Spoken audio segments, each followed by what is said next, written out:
Hey guys, and welcome to another guide for Season 6 League of Legends Champion, and in today's guide we'll be going over Alistar.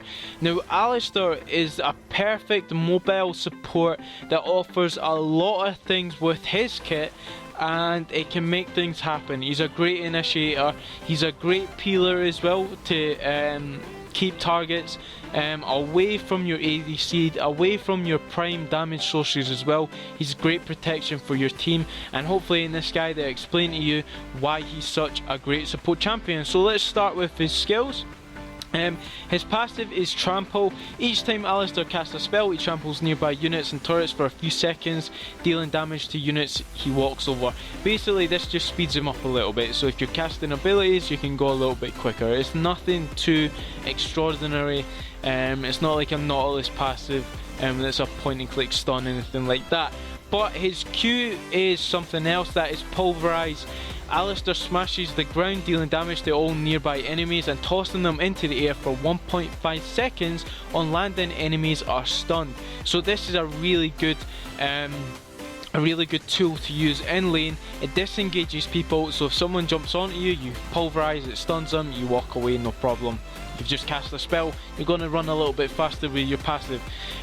His W is Headbutt. Now this combined with the Pulverize gives a really good engaged stun onto champions, and I'll go over that in a minute. Alistar rams a target with his head, dealing damage or knocking the target backwards. But if you combine this with his Pulverize, if you time it correctly, there's a short window of time where you can W and then Q really quickly, and instead of knocking the champion away, it'll go straight into a Pulverize and knock them up and stun them for even longer. So it is a great initiation tool. It takes a bit of getting used to it. It takes a bit of work to get that to a stage where you can actually pull it off every single time. I mean, even I've played Alistar for a long time and I still mess up here and there. Sometimes it can cost your team kills, other times it can probably put them in danger. So these tools are really selective and you need to use them properly. His E is a triumphant roar. Alistar lets out a commanding war cry, restoring health to himself and nearby friendly units for half the amount. This can be minions or your allied champions. Can be cast more often if nearby enemies are dying. Now this is your sustain in lane, and it's a great sustain for early levels, and the more it goes on it's even better. So it's a really good tool for sustain in lane with Alistar for your ADC as well. For R is your Unbreakable Will. Alistar lets out a wild roar, gaining bonus damage, removing all crowd control effects on himself and reducing incoming physical and magic damage for the duration of time. This is perfect, but some people make the mistake of activating this too early. I would only activate this if I'm almost dead in a fight, and this will pretty much secure the last bit of health that you've got, and you can let out the rest of your skills, i.e. your Q or your E, to help your allies, you know, finish the fight before you actually die. Alistar is a really sacrificial champion. Unfortunately you might die a lot with him, but then again if your plays are correct you won't die that often. He's great for turret diving with his Unbreakable Will. You don't take that much damage from the turret, and as soon as you land that Q, Pulverize, head them into a wall or something, combined with a Bane, with a Condemn, it's really deadly. So the way that I would upgrade this, it sort of depends on your lane. If you're against a poke orientated lane, your build will depend on this as well. I would probably start your heal, I'd start E, and I'd max that, and then I'd take Q, and then I'll take W, so that's sort of delaying your initial engage. If you're with a Lucian, of course, who has a level 2 power spike, so to speak, you'd start maybe Q and then your W. If you're against a support like Poppy, W is a good thing to start, or Q, it doesn't really matter. W to get her away from your ADC, and to keep her at arm's length. So that's if you're against a poke orientated. If you're not, I'd start Q, then go for W, and then so on. But this all reflects on the build as well. I'll go over that when I get to it. So the runes for Alistar are as follows. They're exact same runes that I take for Nautilus.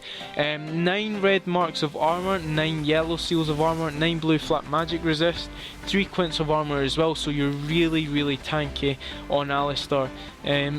That's really simple rune page. You should always have that for your really tanky supports. So his masteries are 0, 18 and 12. I go with, on Cunning, I go with Bandit. So this is a little income supply for Alistar, because lanes can be really passive depending on who you're laning against. Gain 1 gold for each nearby minion killed by an ally. Gain 3 gold, 10 if melee, which is 10 for Alistar. When hitting an enemy champion with basic attack, this is a 5-second cooldown. So as well as getting in a few auto attacks once you've landed that pulverise and headbutt, it gives you a little bit of gold on top of that. Also you have intelligence, which increases your cooldown reduction cap to 45%. You also gain 5% cooldown reduction at the start. This is key as well for Alistar's build. You want a bit of cooldown reduction in there so that you can cast those abilities more often. You can get your headbutt pulverise combo a lot more often, and you can spam your heals. Of course it depends on your build.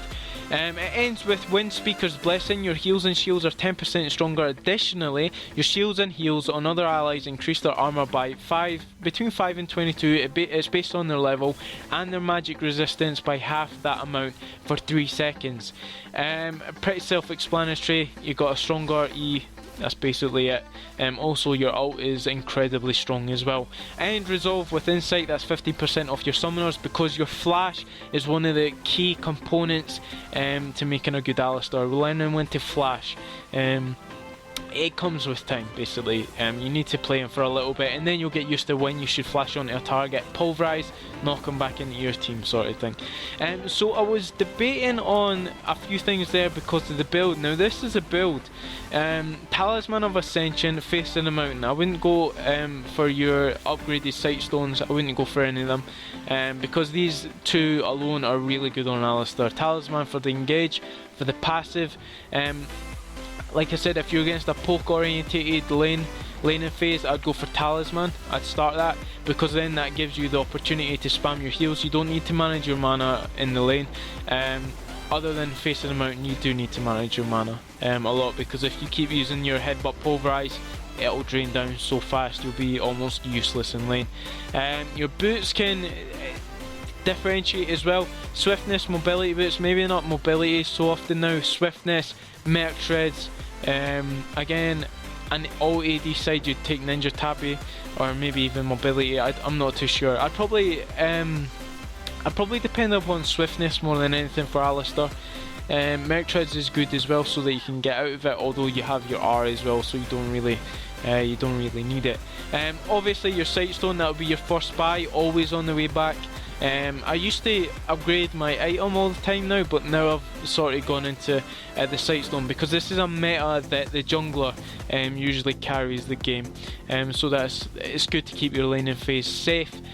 For his tank stats, Randuins, Omen, Locket, Solari, Frozen Heart, Warmog's Armor and Righteous Glory, these are the only items that I would take on Alistar. If you took Talisman, you're not going to build Righteous. That's basically something I wanted to clarify. Some people do it, and it's a bit ridiculous, because both of them are speed boosts, both do the exact same active.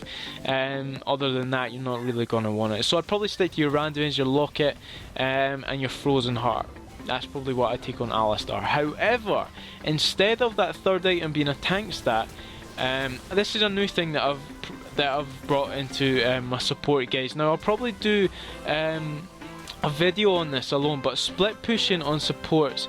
Alistar isn't a really good split pusher, let's be honest, but it's pulverise. You can pulverise a minion wave, and it does a bit of damage. With his low cooldowns as well, you hit another pulverise, it'll probably get rid of most of the lane. So Zz'Rot is really good on Alistar, for basically going up to a lane, leaving it there, going and joining your team. It pushes the wave for you, it keeps it going, and again it's used as a great bait.